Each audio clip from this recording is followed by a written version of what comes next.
les recommandations d'experts qui plaident en faveur de coups tordus, de livraison massive d'armes à l'Ukraine, de créer en Ukraine un espèce de piège pour pourrir la vie à la Russie. Je pense que tout ça, en fait, n'est pas de nature à résoudre les crises, qu'il faut vraiment essayer de s'intéresser à sortir de cette crise autant que possible par le haut, de nouveau en essayant de remettre de l'ordre au niveau international à travers, encore une fois, la diplomatie, le contrôle des armements, etc. C'est une réponse militariste. Donc la crise auquel on est confronté pour le moment, elle résulte du militarisme, et la solution que nous proposent un certain nombre de décideurs pour le moment, c'est d'ajouter davantage d'armes, et je ne vois vraiment pas comment ça peut contribuer à long terme à solutionner les problèmes. La Russie mène sa guerre actuellement en Ukraine. Elle a déjà commencé donc, cette guerre en 2014. La Russie a également mené des opérations militaires en Tchétchénie dans les années 1990. Elle a également mené une guerre contre la Géorgie en 2008.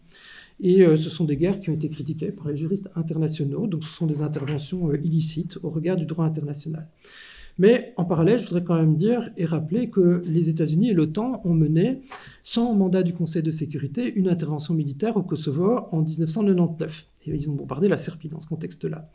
Que les États-Unis, avec l'aide de la Grande-Bretagne, de la Pologne, ont fait la guerre, une guerre totalement illicite, à l'Irak en 2003. Dire également que l'OTAN est intervenue en Libye avec certes un mandat du Conseil de sécurité de l'ONU, mais ce mandat initial en fait était un mandat qui prévoyait que les forces de l'OTAN protègent les populations civiles. Et les forces de l'OTAN en fait ont eu une interprétation extrêmement créative de ce mandat. Ils ont considéré que comme la protection des civils requérait de liquider Muammar Kadhafi, eh bien on pouvait y aller franchement et détruire toute son armée et renverser le régime en place. Par ailleurs, plus récemment, les États-Unis et certains de leurs alliés, dont la Belgique, bombardent la Syrie et les fondements juridiques de ces bombardements ne sont pas clairs. Il n'y a pas de mandat du Conseil de sécurité. Donc je pense qu'il y a une forme d'estompement du respect de la norme internationale à ce niveau-là. Je pense qu'il y a aussi d'autres formes d'estompement du respect des normes internationales. Par exemple, en ce qui concerne les annexions, on peut critiquer, on doit critiquer le fait que la Russie a annexé la Crimée, mais de leur côté, les États-Unis et leurs alliés soutiennent Israël qui occupe la Palestine. De plus, les États-Unis et certains de leurs alliés soutiennent également le Maroc qui occupe le Sahara occidental. Je pense aussi donc que ça contribue à une forme d'estompement de la norme.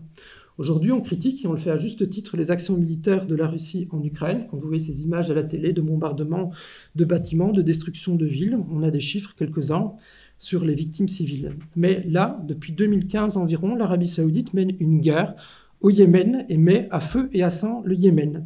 L'Arabie saoudite mène cette guerre avec des armes qui sont fabriquées en Europe et aux États-Unis et avec un soutien militaire, éventuellement un entraînement militaire fourni par les États-Unis, par la Grande-Bretagne notamment. Les forces états-uniennes et les forces de certains États de l'OTAN ont été impliquées en Irak et en Afghanistan, ont également provoqué des destructions extrêmement importantes dans ces États-là. Donc on retrouve de nos jours des situations dans lesquelles finalement les guerres d'usure sont devenues une espèce de, entre guillemets, de routine militaire. Alors on peut se poser la question, on a des guerres d'usure en Afghanistan, on en a eu en Afghanistan, en Irak, en Libye, au Yémen, en Syrie et en Ukraine. Alors mon point, c'est pas de plaider le relativisme. Je pense que le fait que les États-Unis ou des États européens se comportent de manière illicite ne justifie en aucun cas le fait que la Russie fasse quelque chose d'équivalent en Ukraine ou ailleurs. Ce que je veux souligner véritablement, c'est que les normes, et notamment des normes telles que ne pas tuer des civils ou ne pas user de la force, sont devenues très floues ces dernières années, et qu'une des raisons pour lesquelles elles sont devenues très floues, ce n'est pas uniquement du fait des actions de la Russie, c'est également du fait des actions des États-Unis et de certains États européens. Je pense aussi que le régime de Poutine, de Vladimir Poutine, il se nourrit du chaos. Et plus il y a du chaos, plus il semble en profiter. On a aussi des exemples avec la Syrie et au Mali. Vous savez qu'au Mali, il y a des mercenaires d'un groupe qui s'appelle le groupe Wagner, qui sont déployés et ils sont accusés, il y a un article qui a été publié à ce propos-là, je pense, cette semaine dans le journal Le Monde, ils sont accusés d'avoir commis un massacre de civils. Je pense en fait que le chaos est un problème et si on veut vraiment faire barrage aux actions agressives telles que celles de Poutine en Ukraine, mais aussi potentiellement à des actions agressives de la part de l'OTAN, eh bien, il faut commencer par penser entre guillemets, à mettre en ordre les rapports internationaux, grâce à la diplomatie, grâce au contrôle des armements, grâce au respect strict du droit international. Les recettes stratégiques, entre guillemets, les recommandations d'experts que vous pouvez peut-être trouver sur les réseaux sociaux pour le moment, qui plaident en faveur de coups tordus, de livraison massive d'armes à l'Ukraine, de créer en Ukraine un espèce de piège pour pourrir la vie à la Russie. Je pense que tout ça, en fait, n'est pas de nature à résoudre les crises, qu'il faut vraiment essayer de s'intéresser à sortir de cette crise autant que possible par le haut, de nouveau en essayant de remettre de l'ordre au niveau international à travers, encore une fois, la diplomatie, le contrôle des armements, etc. Est-ce que j'ai encore quelques minutes, peut-être 2-3 minutes. 2-3 minutes, ok. Alors 2-3 minutes, je ne vais pas aller plus loin, mais vous dire que donc une des recettes, ou plutôt une des solutions que nous proposent nos décideurs politiques, un certain nombre de nos décideurs politiques pour le moment, face à cette crise, en fait, c'est une recette de réarmement. Et donc vous avez peut-être entendu dire qu'il est prévu que le budget de l'armée allemande devrait doubler dans les années à venir. Il est question encore de dépenser 10 milliards supplémentaires pour les forces armées belges. On dit investissement. Moi, je pense que ça devrait plutôt s'appeler dépenses, tout simplement, pas investissement. Mais à propos de ça, je voudrais quand même vous rappeler quelques chiffres très rapidement. Le budget de la défense de l'armée russe, pour le moment, il est situé environ à hauteur de 61 milliards de dollars. Il y a quelques années, c'était 68 milliards. Donc disons que c'est environ 70 milliards pour arrondir. Le budget de la défense des États-Unis, c'est 750 milliards de dollars. Quand on calcule ce budget de défense des États-Unis, on n'inclut pas par ailleurs un certain nombre de compléments. C'est-à-dire que les armes nucléaires des forces armées des États-Unis ne sont pas payées entièrement par le Pentagone. Elles sont payées en partie par le département de l'énergie. Ça représente quelques dizaines de milliards en plus. Il y a par ailleurs aux États-Unis des activités militaires, paramilitaires menées par la CIA. Quand on parle de ces 750 milliards de dollars, on n'inclut pas ces dépenses-là et ça représente, je pense, encore quelque chose comme 10 ou 20 milliards de dollars. Il y a des enveloppes spéciales qui sont votées par le Congrès des États-Unis pour que le Pentagone puisse mener des opérations spécifiques, genre en Afghanistan, en Somalie, en Yémen, etc. Ça représente encore des milliards. Finalement, quand on compte tout, certains experts pensent que les États-Unis dépensent environ 1000 milliards de dollars par an pour leur défense.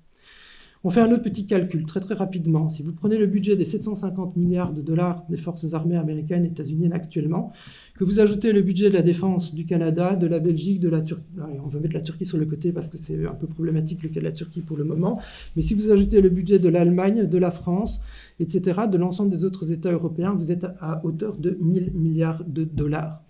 Donc je pense qu'avant, 1000 milliards de dollars face aux 61 ou 70 milliards de dollars des forces armées russes. Donc je pense qu'avant de se lancer dans des dépenses militaires nouvelles à n'en plus finir, il faudrait commencer peut-être par réaliser qu'on est déjà surarmé. Également se rendre compte que si on ne peut pas intervenir militairement, comme l'espèrent, je pense, certains militaires et certains décideurs politiques, si on ne peut pas intervenir militairement directement en Ukraine, ce n'est pas parce qu'on manque de moyens conventionnels, c'est parce qu'il y a l'arme nucléaire. Et donc on peut doubler, tripler, quintupler, faire x100 le nombre de temps qu'on a. Il n'en reste pas moins qu'il y aura des armes nucléaires et qu'on ne pourra pas intervenir pour cette raison-là.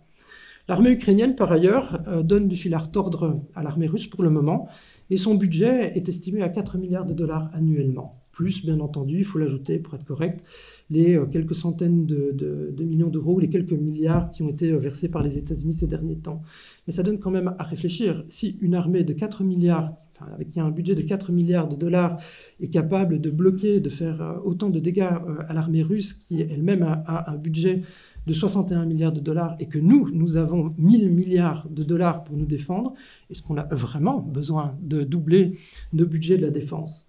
Je pense en fait que la réponse des hommes politiques, je vais terminer par ça, c'est une réponse militariste. Donc la crise auquel on est confronté pour le moment, elle résulte du militarisme, et la solution que nous propose un certain nombre de décideurs pour le moment, c'est d'ajouter davantage d'armes, et je ne vois vraiment pas comment ça peut contribuer à long terme à solutionner les problèmes. Merci.